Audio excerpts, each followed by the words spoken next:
Hello friends, नमस्कार। मैं हेमंत बरुआ आपका आपके चैनल प्लैनेट्स एंड हाउसेस में अंतर्मन से बहुत बहुत स्वागत करता हूं। मुझे विश्वास है यदि आप मेरे नक्षत्र संबंधित पिछले वीडियो देख चुके हैं तो आपको अभी तक यह समझ आ गया होगा कि नक्षत्र कुछ और नहीं, कुछ तारों का समूह है जिनकी संख्या 27 है और प्रत्येक नक्षत्र का अपना समय का कुछ गुण और व्यवहार होता है जिनके कारण उनका फलादेश करना आसान होता है। इसे समझना बहुत ज़रूरी है। यदि आप प्रिडिक्शंस करना चाहते हैं, एस्ट्रोलॉजी को समझना चाहते हैं, तो आपको प्रत्येक नक्षत्र के गुण और व्यवहार की गहराई से नॉलेज होना बहुत ज़रूरी है। जन्म नक्षत्र से व्यक्ति के स्वभाव और व्यवहार को आसानी से समझा जा सकता है। दोस्तों, जातकों का जो भाग्य है वह राशि से अधिक नक्षत्र पर निर्भर करता है।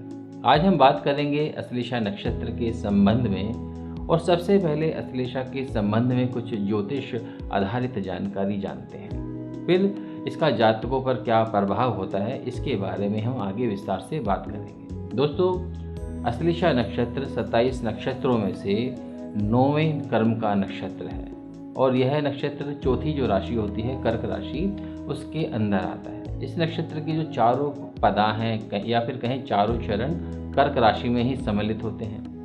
अश्लेषा नक्षत्र कर्क राशि में 16 डिग्री 40 मिनट से 30 डिग्री तक फैला होता है। मतलब इसका जो विस्तार है पूरा का पूरा कर्क राशि में है। इस नक्षत्र का नाम अश्लेषा का अर्थ है कुंडली मारना। आपने सुना होगा कुंडली मारकर बैठ गया। इस कारण इसका जो प्रतीक है वह कुंडली मारकर बैठे हुए सर्प से की जाती है। कुंडली मारने का शाब्दिक अर्थ है वृत्त, जैसे घूम घूम कर बैठना। जैसे सांप अपने शरीर को गोल गोल घुमाकर बैठ जाता है, तो कुंडली मारने का सांकेतिक अर्थ एक ये भी है कि अपने स्थान पर डट कर बैठ जाना और उस स्थान से टस से मस ना होना। इसका सरल अर्थ यह भी होता है कि व्यक्ति अपनी बातों पर अडिग रहता है और वह जल्दी से अपनी बातों से फिरता नहीं है। इस प्रकार अश्लेष जो नक्षत्र है वह जातकों को दृढ़ता, मतलब कमिटमेंट का भाव देता है और साथ में कठोरता का भी भाव देता है। और यही कारण है कि इनके जो जातक हैं वह डर और रिस्क वाले कामों में भी अपना करियर बड़ी आसानी से बना लेते हैं। दोस्तों, इस नक्षत्र के जो स्वामी हैं, मतलब जो अश्लेषा नक्षत्र के स्वामी हैं, वह बुध ग्रह को माना गया है। और यदि इस नक्षत्र के देव मतलब डिटी के बारे में यदि बात करें तो शेष नाग को इस नक्षत्र का देवता माना गया है। जैसा आप जानते हैं कि नक्षत्र स्वामी से ज़्यादा नक्षत्र देवता का प्रभाव व्यक्ति पर अधिक रहता है और यही कारण है कि अश्लेषा नक्षत्र में जन्मे जातकों पर शेष नाग का प्रभाव मतलब सर्प का प्रभाव अधिक रहता है। सांप छुपकर प्रहार करता है और बहुत तीव्रता के साथ प्रहार करता है। सर्प के लुक छुपकर शिकार करने की जो प्रवृत्ति है, इसी कारण से अश्लेषा नक्षत्र को स्त्रीलिंग का माना गया है। इसकी जाति मलिच्छ मानी गई है और इसे राक्षस गण का नक्षत्र माना गया है। आइए बात करते हैं अश्लेषा नक्षत्र में जन्म लेने वाले जातकों के गुण और स्वभाव कैसे होते हैं। जिस प्रकार सर्प अपने शत्रु के प्रति हमेशा संशंकित रहता है, तो ठीक उसी प्रकार इस नक्षत्र में जो लोग जन्म लेते हैं तो उनके मूल स्वभाव में संशय या शक करना शामिल होता है। जिस प्रकार सांप कुंडली मारकर अपने आप को गोल गोल घुमाकर बैठ जाता है, तो ठीक इसी प्रकार इसकी जो जातक होते हैं वह भी अपनी बातें बहुत घुमा फिरा कर करते हैं। और अश्लेषा नक्षत्र में जन्मे जो जातक हैं उनमें कहीं ना कहीं चापलूसी करने की प्रवृत्ति भी होती है और ये थोड़ा सा शो ऑफ करने में विश्वास रखते हैं। तो ये इनके स्वभाव का मूल हिस्सा है। हालांकि हर व्यक्ति ही ऐसा होगा ये हम गारंटी के साथ नहीं कह सकते हैं, क्योंकि बाकी अन्य ग्रहों का भी प्रभाव रहता है, तो जिसकी वजह से इस नक्षत्र की जो कोर ऊर्जा है उसमें भी बदलाव देखने को मिल सकते हैं। ये जातक खाने पीने में हमेशा चूजी होते हैं, हमेशा आगे रहते हैं और इन्हें चटपटा मसालेदार भोजन बहुत ज़्यादा पसंद होता है।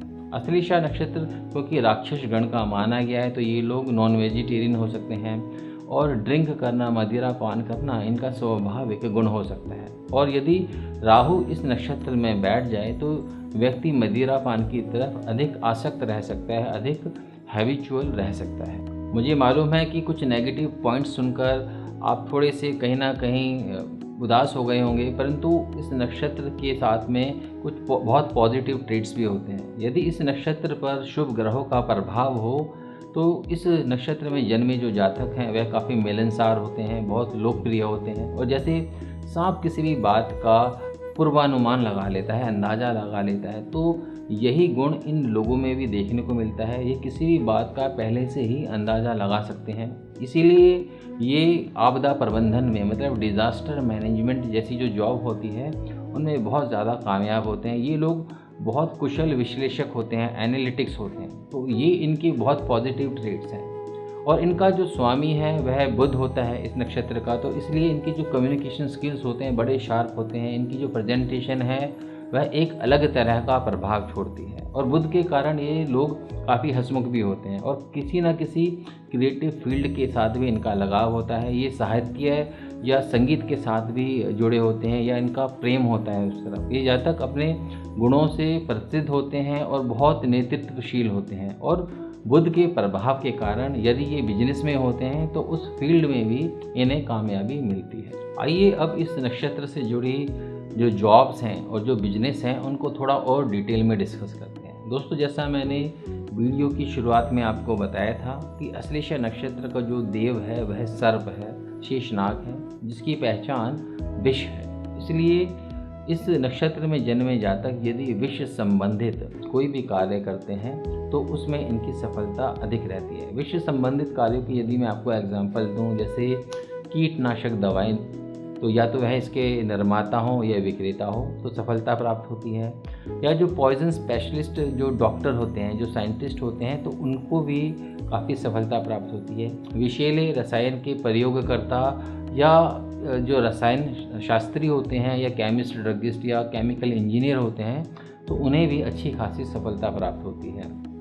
ये लोग बहुत अच्छे एनालिटिक्स होते हैं, मतलब जैसी जो स्पेकुलेशन वाली जो मार्केटिंग होती है तो उसके अंदर भी ये यदि बिजनेस करते हैं तो इनको काफ़ी लाभ मिलता है। आपको सुनने में थोड़ा सा अजीब लगेगा, परंतु ये लोग यदि टोबैको प्रोडक्ट्स जैसे बीड़ी, सिगरेट, सिगार की मैन्युफैक्चरिंग करते हैं, उत्पादक होते हैं या विक्रेता होते हैं, तो उनमें भी काफ़ी अच्छी सफलता इनको प्राप्त होती है। दोस्तों, अश्लेषा नक्षत्र अपने आप में बड़ा यूनिक नक्षत्र है और इसकी जो डेटी हैं, जो इसके देवता हैं, वह शेषनाग हैं। और शेषनाग जो है वह कहीं ना कहीं भय को लीड करते हैं, रूल करते हैं। और इसीलिए इस नक्षत्र में जो लोग जन्म लेते हैं तो उनका कहीं ना कहीं डर के साथ, भय के साथ और डरावनेपन के साथ किसी तरह का नाता या रिश्ता अवश्य होता है। यदि ये लोग राइटर होते हैं तो ये लोग हॉरर स्टोरी राइटर बहुत अच्छे हो सकते हैं। यदि ये लोग फिल्म मेकर हैं तो हॉरर फिल्म मेकर ये बहुत अच्छे हो सकते हैं। और इसी तरह की ये किरदार या एक्टर भी यदि बनते हैं तो इनको बहुत सफलता प्राप्त होती है या इन रोल्स में ये पर्टिकुलरली बहुत कामयाब रहते हैं। और सर्प से जुड़े जैसे जो व्यवसाय हैं, जैसे जू पार्क हो गया, स्नेक सेंटर हो गया, पॉइजन कलेक्शन सेंटर हो गया, पॉइजन ट्रीटमेंट सेंटर आदि में ये जो लोग हैं काफ़ी सफल रहते हैं। सांप के अंदर हिप्नोटिज़म, मतलब हिप्नोटाइज करने की भी शक्ति होती है, तो इसलिए हिप्नोटिज़म का जो व्यवसाय है, जो प्रोफेशन है, उसमें भी ये लोग काफ़ी सफल रहते हैं। ये लोग काफ़ी अच्छे मनोवैज्ञानिक हो सकते हैं और तांत्रिक विद्याओं में भी ये लोग काफ़ी निपुण रह सकते हैं। अब ये इंटरेस्ट की बात है कि इन लोगों का यदि इसमें इंटरेस्ट होगा तो इनको कामयाबी अवश्य मिलती है। और यदि बुध के प्रभाव से जुड़े जॉब या व्यवसाय के बारे में बात करें तो ये लोग बहुत अच्छे सॉफ्टवेयर इंजीनियर हो सकते हैं, प्रोग्रामर हो सकते हैं। ये लोग लॉजिक बिल्ड्स करने में बहुत ज़्यादा तेज़ होते हैं। और सांप वाला जो मैंने आपको इफ़ेक्ट बताया उसकी वजह से जैसे क्रिप्टो कोडिंग होती है वह चीज़ें कर सकते हैं। ये लोग बहुत अच्छे हैकर्स हो सकते हैं। और यदि राहु का प्रभाव इनके ऊपर आ जाए तो ये लोग ऐसे सिस्टम क्रिएट कर सकते हैं कि जिनको क्रैक करना बहुत आसान नहीं होता है। और बुध के प्रभाव के कारण ये लोग डांस और सिंगिंग में भी निपुण हो सकते हैं, बहुत अच्छे आर्टिस्ट हो सकते हैं। परंतु एक चीज़ इनको बहुत अलग करती है कि ये लोग बाकी लोगों से हर चीज़ बहुत अलग अंदाज में करते हैं, तो इसीलिए ये कहीं ना कहीं बाकी लोगों से एक अपनी अलग पहचान बनाने में भी कामयाब रहते हैं। दोस्तों, सिर्फ नक्षत्र के आधार पर किसी व्यक्ति के स्वभाव को पूरी तरह से नहीं जाना जा सकता है। और नक्षत्र के साथ साथ कुंडली में बाकी अन्य ग्रहों की क्या पोजीशन है, क्या योग बन रहे हैं, इनका भी बहुत महत्वपूर्ण रोल रहता है। कुंडली में आप सिर्फ नक्षत्र को लेकर ही व्यक्ति का जो स्वभाव है उसके बारे में कोई कंक्लूज़न नहीं निकाल सकते हैं, तो बाकी चीज़ों को देखना भी बहुत आवश्यक है। ये बातें जो मैंने अभी आपको बताई, ये अश्लेषा नक्षत्र की शुद्ध एनर्जी मतलब प्योर एनर्जी से संबंधित बातें थी।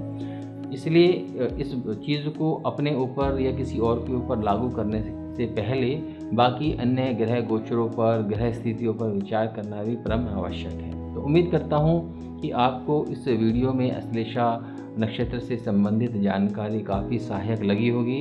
मैं आगे भी बाकी नक्षत्र के बारे में वीडियो आपके साथ शेयर करता रहूँगा। जल्दी मिलते हैं एक और नए वीडियो में, तब तक के लिए नमस्कार।